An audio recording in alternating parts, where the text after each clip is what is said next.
I'm just going to go back to start the presentation again. Sorry about that. So the topic of this presentation is technological and innovative tools.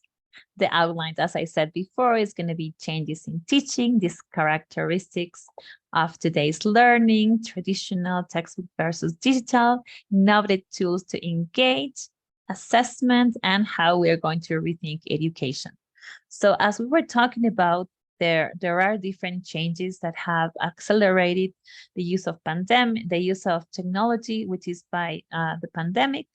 Our students have increased access to information. There is collaborative learning that is now done through technology. The new roles of the teacher is the guide, not just the source of information as it was before.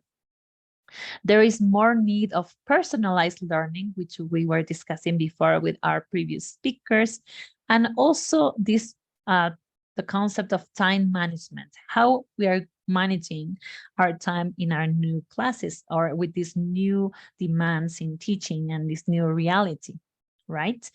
So the characteristics of today's learners, as you can see, and Sylvia and Yvonne, and also Rafael and Jaime were talking about, our students are the first real digital natives. So they cannot conceive the world without cell phones, tablets, computers, and social media. They don't know how to interact and, you know, how to do without it. So there is this strong preference for convenience now because they have access to information now. And so therefore, their attention span is shorter. You know, when you're looking through your phone, you see something that is interesting to you. Great. You click on it, you read it. If you don't like it, boom, you scroll down or you keep doing, you know, other things. So that is the new way our students are learning too. These are also social learners that are dependent on Facebook, Instagram, and different other different ways of social media that are interacting and they are using every day. So we need to cater to those needs. These are also the types of students that crave for knowledge, that really want to, whatever they want to learn, it's just a click away. They want to access to X, Y, and Z. They just go there. However, for us, the wise generations, I would say, or wiser generations, we know we have to, if we want something, before we would go to a dictionary. We know the feeling of holding a physical book, right? Well, it is different right now. And so now how students communicate are through images, through emoticons, through different ways, not just words. And they are also characterized by preferring hands-on learning. And the analogy that I normally make with this is our students don't want to read the instructions to use a cell phone.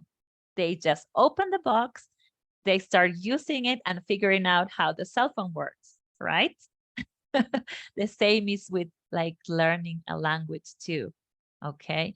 And so what happens with this dichotomy of the traditional versus the digital book?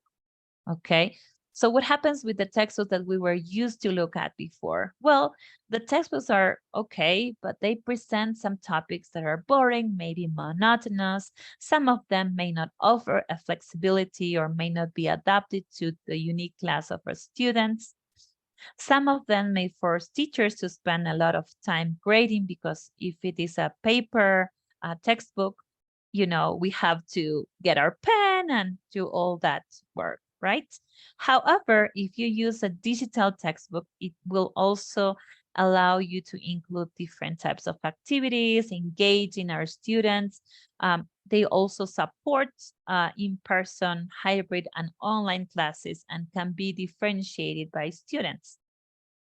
I'm talking about the resources we have in our Storyscape. They optimize teachers' time with teacher-friendly tools because, as Ivone was saying, in our case, in our platform, we also track students' progress. We allow teachers to grade papers or grade assignments in a very efficient way, and we track and we collect that data too. So talking about the convenience and students wanting to access information, we have the concept of learning on the go. Students can access our books anywhere, wherever they are, anywhere from any device. They can access their assignments, tasks, and it is just a click away. Because contrary to traditional learning, you don't have to carry your book everywhere. You have your phone, and your phone has so many different functionalities that it will allow you and your students to access information or their assignments anywhere from whenever they are. So that's not a problem, with digital materials. So in relation to the approach to how we are going to reimagine learning, and how also was Sylvia saying that for these new generations, storytelling is a very powerful tool. We already know that too. And this is the reason why we're giving students a possibility to have access to storytelling in a different way, or adding them a multidimensional experience to help them connect them their own experiences and engage them by using technology. And also, storytelling is such a great, powerful tool that will allow us to help and get our students' attention. That will allow us to increase the retention of information when we share different stories. It will also help us boost students' imagination, because you have different ways of approaching the stories, and it will provide a specific context for language in use in those stories. We also, apart from the different stories and the ways in which we can use them, the time management that we were talking about and how students have shorter attention spans limits our way in which we are doing exercises and activities. Instead of giving students a list of like individual activities focused on one specific task or skill, we are giving them integrated tasks that focus them on different skills. Here you have higher thinking skills, because students will be able to make meaningful connections. For example, in this exercise, you have a student that will understand questions about the story, but in this case, in this way, students will listen first to the questions, read the correct answers, and match it up. So you are integrating listening here and comprehension in one task. So you're saving time in individual activities. So, so that is another way in which you can maximize your students' time and your time by integrating activities. In this case, for example, we're asking students to follow a sequence of images that are part of the story. And in this case, they are going to rewrite the story here. So we are testing comprehension and how they interpret it, and they connecting the story with the different images. Another thing that we talk about is the characteristics of students that are more targeting or inclined to social learning. So how do we foster social learning with our Storyscape? So first, we have in this example some polls for students that help them share their opinions. And so here our class is geared towards getting students' opinion and knowing how they feel, what they think, through our different polls that we have. We also have collaborative games like this one that will allow students to create a story using the different props together as a class. They can play also in pairs, and that was also a great way to foster collaboration. We also have sometimes, when we talk about grouping our students, how are we going to group them and how are we going to have them, sit with it, instead of thinking about it, we have this tool that once you have created your class, you have your students' names, you decide how many groups of students you want to have, and the system randomly organizes them, and you have already made a group for each class. The students will see their names and they will sit according to the arrangement that you have displayed right here. So this is a way also to save you time when planning how to arrange groups. Another way we are also supporting students that crave instant access to knowledge is by an array of different sections that we have. For example, right here, you have the authentic material sections that allow students to access up-to-date materials that will allow them to explore authentic collaboration, because we want them to feel and have the feel of what authentic language and how people communicate in the target communities. And so they will be ready to interact with these authentic materials. We also have native speakers interviews that will allow them to access and understand the different accents of different countries, which will be exposed to once they interact in a regular situation. We also have panoramas that allow students to explore different English-speaking countries. So this is a great way for students to use these resources and use technology to access them as they are craving for extra activities or extra knowledge. And in terms of collaboration through images, we also provide a lot of graphic organizers and pictures and prompts to help students establish those collaborations, in this case, by means of a Venn diagram. We also provide our picture tool that allows students to express their knowledge through images by activating their camera. They can take a picture of an activity or a drawing or something they made to share. This is also can be used as a flipped classroom activity because we are asking students to do something at home and to have proof of their progress or what they have done. We also have exit tickets here that help us also see how students are incorporating the new content. And we're using emojis here. So to cater for how they can express and how they think and the way they like to communicate, which is a lot of emojis and emoticons. So in order to cater for hands-on learning right here, we have different examples of a real communication. So in this case, we have a person or a student interacting with experience with storms, and it is a simulation of an interview. So they will listen to the questions and then will be answering and recording their answers.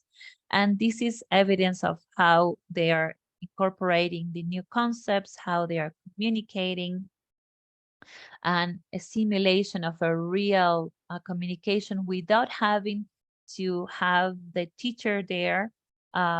We are making it also possible for students. Remember, Ivone and Sylvia mentioned like autonomous learning. So we are supporting our students in this way by providing them these tools.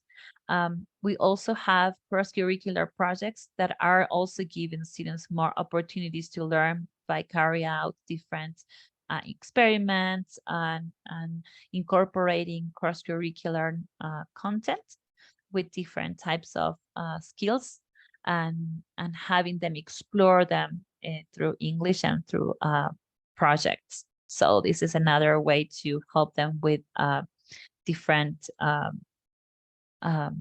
situations that they might encounter. So before I finish, I'd like to know if you have any questions about our materials.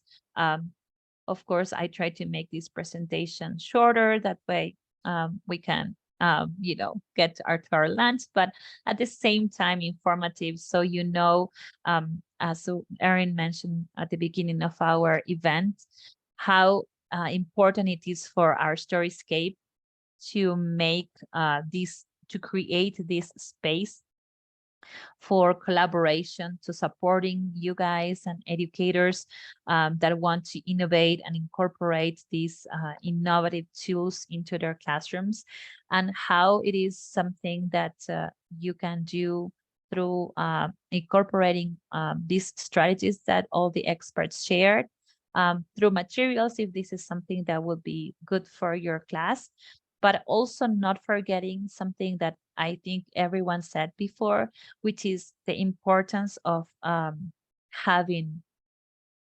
the teacher presence, right? And I like to finish my presentation by saying that making innovation part of education depend on us. And I know there are things that we learn here, things that we share together and we collaborated, but the only ways to make things possible is by going beyond into the impossible. So hopefully this event was an inspiration for all of you guys to take in some of the different strategies and knowledge that was shared here, and use it to your classroom and transform your classes and be ready for these new demands that we have as we are starting the school year. And for those who have started already, to continue on, carry on, and to be equipped with all these tools. So I don't know if anyone has any comments or any questions. I'm happy to hear you guys.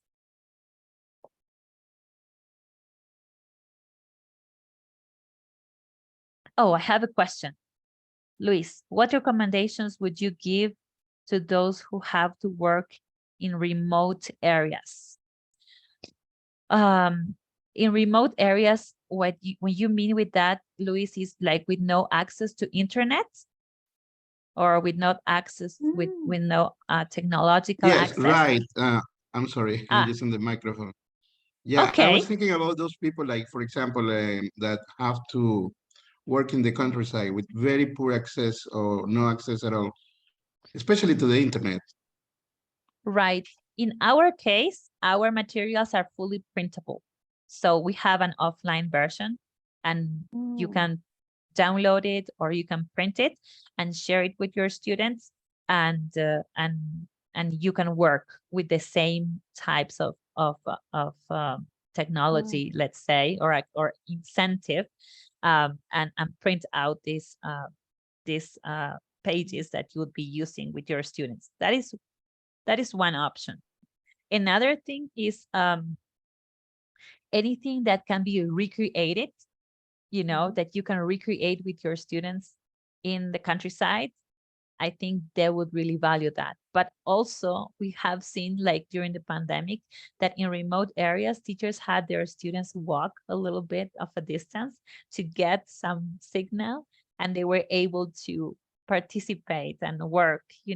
These are all the miracles that we educators had to do during the pandemic, and how our students also collaborated and helped us make that possible, right? Yeah, those are things that So come with the job. I know. exactly. So thank you for asking this question, because this is something Thank that you for your presentation. Thank you. yes, And yes, for the this is, access to these wonderful resources. yes, of course. Yes, go ahead, Pilar. Oh, thank you for your presentation. It's very, very clear, very informative. My question is about assessment, because you mentioned it at the beginning. The assessment that is included in the Storyscape, our Storyscape, is this moments when students, for example, they can record their answers to the questions, or they can participate in games. Is that part of the assessment, or there are other projects for assessment as well? Yes, there is. Give me 1 second. I'm gonna take you directly to our platform. Yes, we do have assessments that are more formal assessments. Sorry, I'm going to turn on my video because it's not, it's like interrupt. Okay, yes, here is our platform. This is how you log in, and this is how you access the platform. And yes, we do have assessments as part of our program. It is right here. So you will see the units and you will see the different stories that we were mentioning, the Okay. activities that come with it. Okay, wonderful. You at have the end, grammar, yeah. vocabulary, and Okay. then you have assessments. And the Okay. new way, I mean, we have two ways, the traditional assessment, like the grammar and the vocabulary, but we also have the integrated performance assessment. Wonderful. And the integrated performance assessment allows students and teachers to assess students in a specific context that you have been working with your students. Then you have interpretive reading, interpersonal writing, and presentational speaking. Why is it called integrated? Because they work together. They work hand in hand. So this is the context in this case. You have, let's say, a person interested in fashion and British music, let's say, right? So this is your context. And in this context, students are going to interact first by reading information about, in this case, Harry Styles, that is a performer. And then they will connect it with their interpersonal writing because they have to simulate an interview and they write their questions for the interview. For this person, you have also the rubrics. And then they will have to talk about their own musical and fashion and food preferences. And they will have to record this, and they have all the pointers and the rubrics that they have to use for that. And this is how we are going to make time more efficient, because we are going to maximize their skills and abilities in an integrated way. I agree. So that is how we are like bringing this communicative approach and the mode of communications that are three into the scene to not only assess regular vocabulary and grammar structures, but also communication per se. Okay, yeah. Thank you. Very clear. Thank you very much. Yeah. All right. Is there any other question? No. No other questions? No. Okay, give me 1 second. I'm going to stop my share now, and I'm going to thank you again for coming to our event. Thank you